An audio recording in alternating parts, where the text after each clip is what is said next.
Have you ever found yourself scrolling on your phone without consciously remembering reaching for it?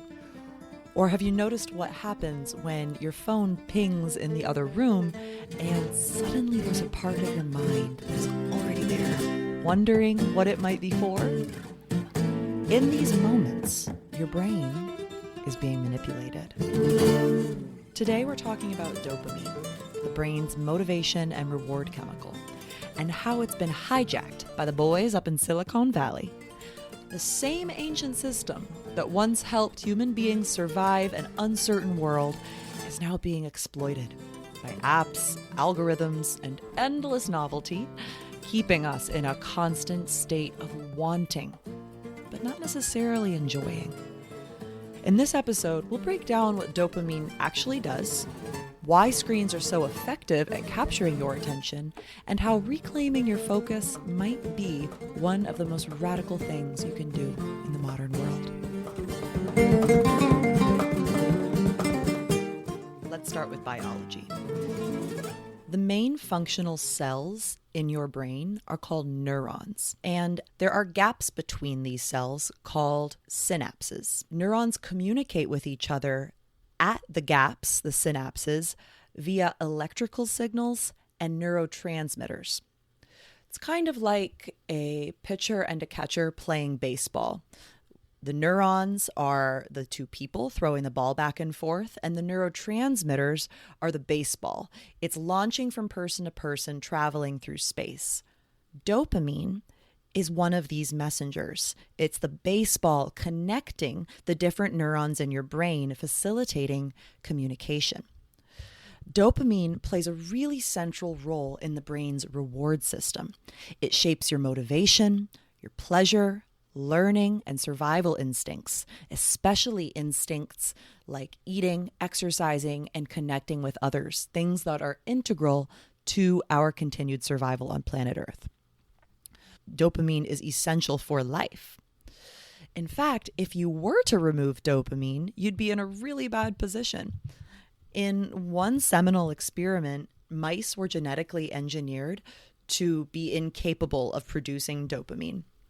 And when they were no longer able to produce dopamine, they would not seek out food. Even when food was inches away from their mouths, they would starve because they had no motivation. Without dopamine, the mice lacked the motivation to act, even when their survival depended on it. Dopamine is the neurotransmitter that gives us energy to pursue reward. It serves our survival behaviors. It keeps us moving towards food. It keeps us moving towards other people. The goal of dopamine, evolutionarily, is to help make an unpredictable environment predictable, which it does through learning. Problems start to arise, however, when this ancient system of communication and pursuit meets a very modern world. There's an evolutionary mismatch between hunter-gatherer environments and modern life. And the ancient environment that our brains evolved to encounter was very different from the environment that we're walking around with right now. In the evolutionary environment, resources were less concentrated. You might have to travel on foot for long distances to meet your material resource needs, whereas now resources, information are abundant.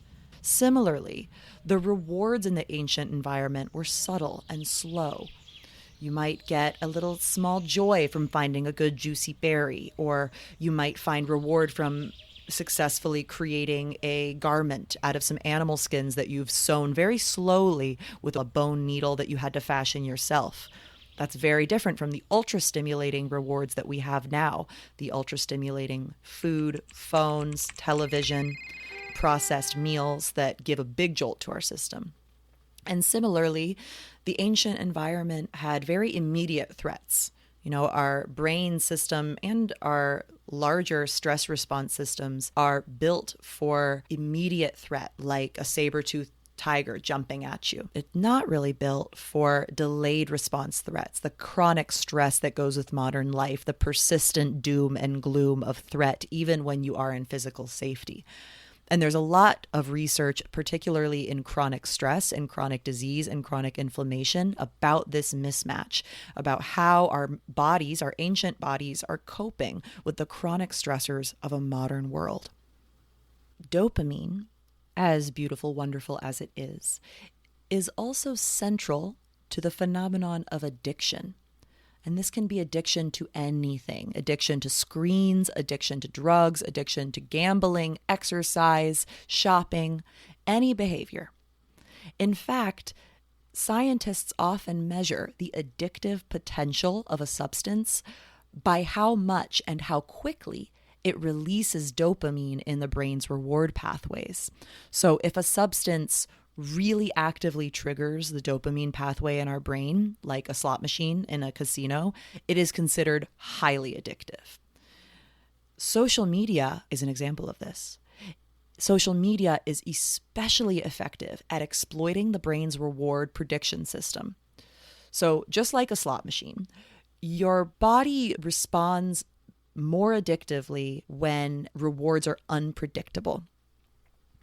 When the slot machine says you're winning 10 out of 10 times, you're going to give up on the slot machine after a few tries. You collect your winnings, you go home. It's not exciting. I just keep winning. When you win the slot machine 1 out of every 10 times, you're going to keep pulling the lever. Maybe next time I'll win. Maybe next time I win. So no matter what the situation is, if it's a slot machine or if it is your relationship with your phone, this unpredictability fuels compulsive use and a tolerance develops. More engagement is required for the similar effect.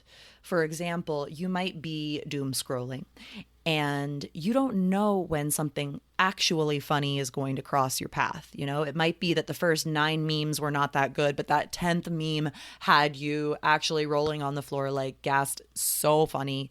You're going to keep going even if the next 100 posts are awful. But just like regular addiction, a tolerance builds up. Suddenly, I used to get my cheap dopamine hit from 5 minutes of scrolling. Now I need 10 minutes of scrolling. Now I need 20 minutes of scrolling. And it doesn't even feel that good. We love dopamine. Dopamine is essential for our survival. Our ancient ancestors had a different environment than our modern world. We are all dopamine junkies. For these little rectangles in our pockets, yes, the little tiny portal in your pocket. This phone fits perfectly into the instant feedback reward cycle that we've been talking about.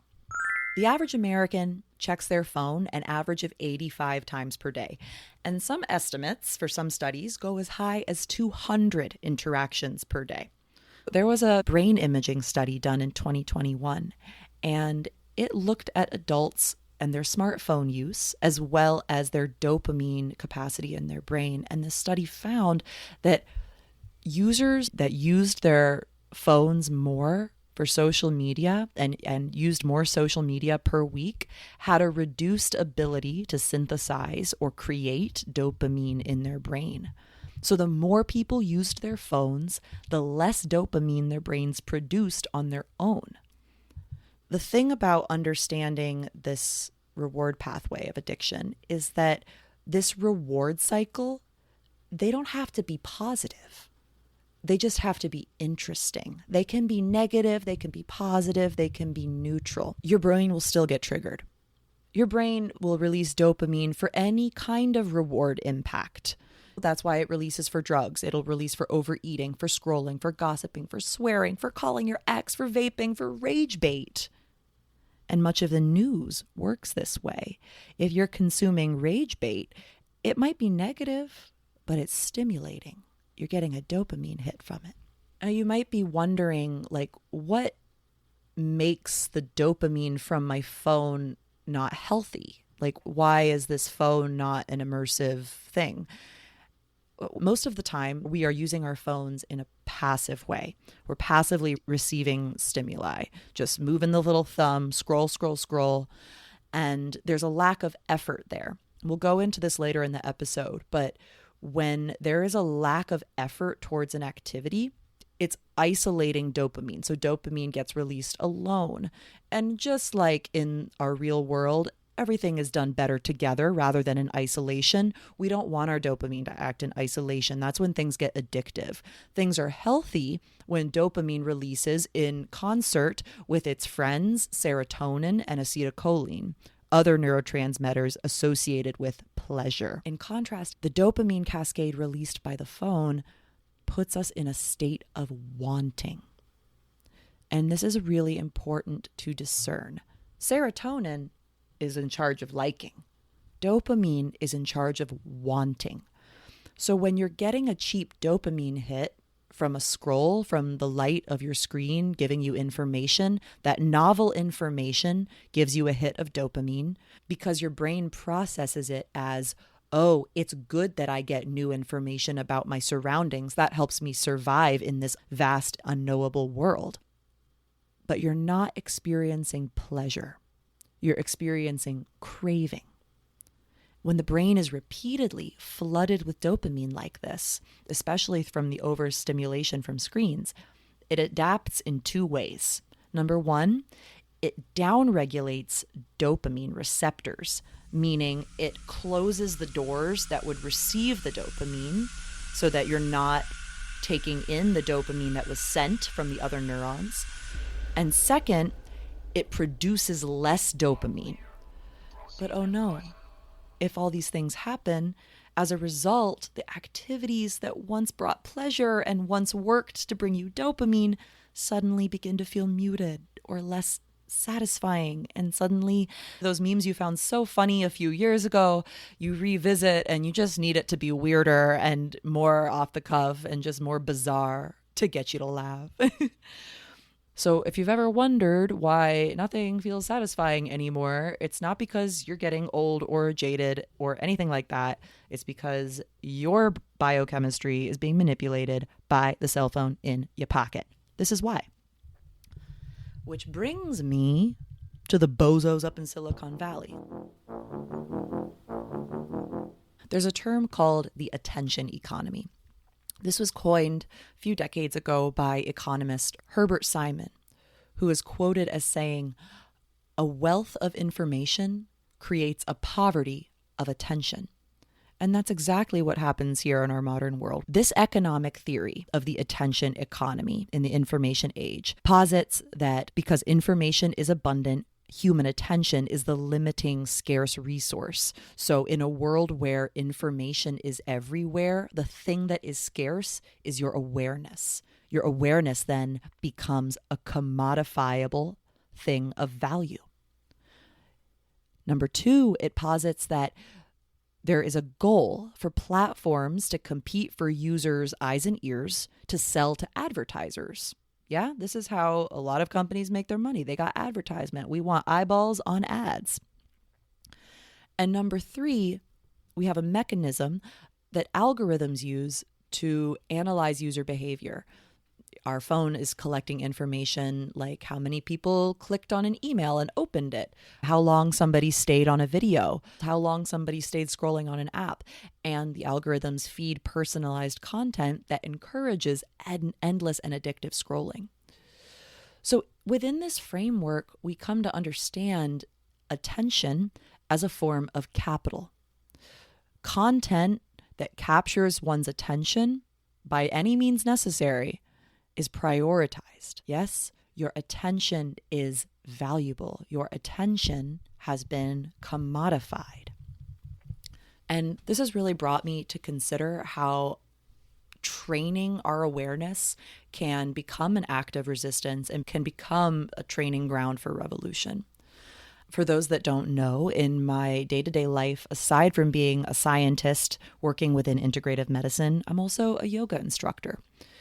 And within yoga, there are these core concepts called niyamas, or precepts for living a good life. One is called santosha, contentment, and another is called aparigraha, non-grasping. Aparigraha is the action of letting go of cravings and possessions, while santosha is the internal state of contentment that follows this release. Kind of like serotonin acts in your brain. It's the liking, not the wanting. And This dopamine addiction cycle that so many of us are trapped in is completely antithetical to these states. And if we were to transpose this modern conundrum onto the ancient yogis, I wonder what they might say. Because clearly, for many of us, we see that this constant dopamine flooding is creating suffering. When we are doing practices like yoga or like meditation, what if we framed that training rather than self-care? Why don't we frame that as revolution, resistance training? The good news is the brain is plastic. It's easy to train our brain, even if it's putting up a fight, even if you are a little bit befuddled with meditation or yoga's not your thing. There are lots of ways to recalibrate this system. We break the dopamine cycle with effort plus presence. Effort being the operative word. Effort is critical for healthy serotonin physiology. Effort engages serotonin. As we've said earlier, when dopamine acts alone, we get addiction. However, when dopamine acts in concert with serotonin and its other neurotransmitter friends, we have well-being. We have things calibrated as they are supposed to be. So when we put forth effort, we engage our serotonin neurotransmitters. And when serotonin rises, effort feels easier. There's a positive inertia that works in your favor. So if you're trying to break this cycle, first of all, first thing in the morning, we start small, okay? We don't have to engage big effort. We start with small efforts. Okay, I wake up, I'm just going to put on my slippers. Oh, my space is messy. I'm not going to think about how messy it is and how overwhelming it is. I'm just going to clean up one corner of my desk. Now the whole desk. Now suddenly I'm cleaning my whole room. We want to train our brains to maintain effort despite perceived difficulty. I see this all the time in my yoga classes. People bring their mindset towards effort into yoga. And this can happen one of two ways, usually. Usually, people come in either with the attitude of like, I'm seeking intensity. And when things get really difficult in yoga class, whether it's a difficult pose we're in or a difficult emotion that is coming up, difficult sensations, people just grit their teeth and suffer through it and say, I'm going to finish this plank no matter what. And they engage effort, but they're not present. They're waiting for it to be over. They're pushing forward at all costs. They're not at peace and presence with the effort. On the flip side, there's people who don't want to engage any effort. And so when things get difficult and we find an edge, we find out that people will ease off. They'll not put forth. They'll quit. Which, you know, it's yoga class. We don't have to take it that seriously. If you want to ease off, it's your body. You're the expert. I mean that. Do less. And if we abandon all effort, we are training our brain to recognize effort as defeat. And effort is not the same as defeat. You might feel out of breath. Your muscles might be tired. Or mental resistance might come up. Your mind might be so over it and needing a break. How can we find peace with that discomfort, trust that it is temporary, and stay in the present moment mentally? That is how we start to balance out the dopamine in our bodies and minds. So, to help you fight your corporate overlords and make the boys in Silicon Valley squirm, I've come up with a cute, fun list of ways to break your dopamine addiction and be an analog, off-the-grid, mentally sovereign, attention-aware icon. Let's begin. Number 1, choose one device-free activity that you do on a regular basis. Choose a small activity that happens every day. Many studies around phone usage show that we most often reach for our phones during moments of transition. So, for example, after you've completed one email before moving to the next, you might check your phone. Choose one activity, even if it's small, and let that be a space that you intentionally do not reach for your phone. Number 2, Avoid starting the day with your phone. When you reach for the phone first thing in the morning, this sets a high dopamine baseline, meaning you've juiced your brain with dopamine first thing in the morning. That sets the tone for your day. It makes motivation harder, and it can increase your anxiety, your cortisol levels. Instead, you can do a breathing practice in bed. You can practice 3 things you're grateful for. You could stretch in bed or go for a walk in the sunshine for your circadian rhythm, get some sun on that beautiful face, have a real breakfast. All of these are great things to do instead of checking your phone. Number 3, altruism. Dopamine is released when you give a reward to someone else. This has an evolutionary basis. The more that people collaborate and communicate and work together, the more likely they are to survive as a clan. So there's so many good reasons to be good to your neighbors, your friends, your coworkers, strangers you might meet throughout your day. When you go out of your way to do something kind or give a gift or give the gift of your words, of your presence, of your awareness, when you show up for other people, the reciprocity of that action is that goodness is going to return to your own mind, and your own mind is going to be happier as a result. Number 4, look for novelty in the real world.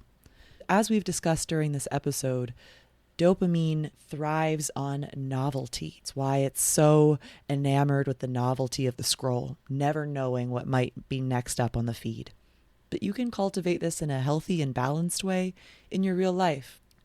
I find that gratitude practice is a really good way to weave in this experience. So we can notice, oh, the sky is blue. I might notice a new shade of blue in the sky, a new shape of clouds in the sky. You might notice some bird song. Try to listen if you can hear a new sound, a new species singing with the birds today. Gratitude is so good for your body, mind, and spirit. Finding new things to notice cultivates novelty in the real world and helps your dopamine balance over time. Number 5, practice liking over wanting. As we've spoken about today, dopamine is about wanting. So when you're snuggled up on a winter night under your comforters, your bed sheets, your beloved pillows and cozies, take stock of the good parts of that moment. Appreciate the feeling of the sheets across your skin, of the warmth over your body, maybe the weight over your body if you have a weighted blanket or something similar. Coziness raises serotonin, gives us an entourage effect with these neurotransmitters in our mind. And when we come into presence with what is right, instead of wanting, right, trying to make the moment better, more perfect, when we can practice just liking the moment for what it is, we're engaging more pathways in our mind. We're engaging pleasure centers as well as dopamine centers. So we're finding a more balanced way to activate these pleasure pathways in our mind. Taking steps towards sovereignty over our mind, our awareness, and our attention is so much more than self-care. Wanting ownership over your attention is reasonable, rational, revolutionary resistance against those who profit off of co-opting your attention. This cycle of dopamine addiction and this addictive relationship to our phones has both indirect and direct consequences. Directly, when we're addicted to our phones, we are putting eyes on the screen for longer, and we have more persistent and consistent exposure to advertisements, to algorithmic information presentation, which is able to be manipulated by whoever is controlling the algorithm. And we're also exposed for longer to media propaganda. That's the direct and obvious consequence of being glued to our phones all the time. But here's the indirect consequence. When your system is flushed with dopamine all the time, the chemical of wanting, the chemical that instructs the human body to go pursue more, food, exercise, sex, shopping, information, you are placing your brain chemistry in a space of consumption. And who does that benefit? In a capitalist system, there are consumers. And if your brain has been trained day in and day out via the addictive slot machine cell phone in your pocket, if you're constantly in this push-pull relationship with your own neurochemistry, you are constantly in a state of consumption, of wanting more stuff. You're more susceptible to thinking you need to buy things to fill the hole inside. But guess what? When we practice these flow states, when we practice mindfulness, when we practice stepping away from this addictive pattern and rewiring our attention for the sake of ourselves and our collective well-being, we move into a space of contentment, of santosha. We move into a space of realizing I don't need the new tool, toy, outfit. I don't. Because instead of focusing on wanting, I'm focusing on liking. I'm focusing on what is right with the present moment. I'm in flow with the present moment. And that's really important when we come to a podcast discussing what it even means to be healthy in late stage capitalism, is recognizing the ways in which our brain chemistry is manipulated to keep us shopping, consuming, buying more, and consciously choosing to re-regulate those neural pathways for peace, presence, and contentment with what is right here, right now.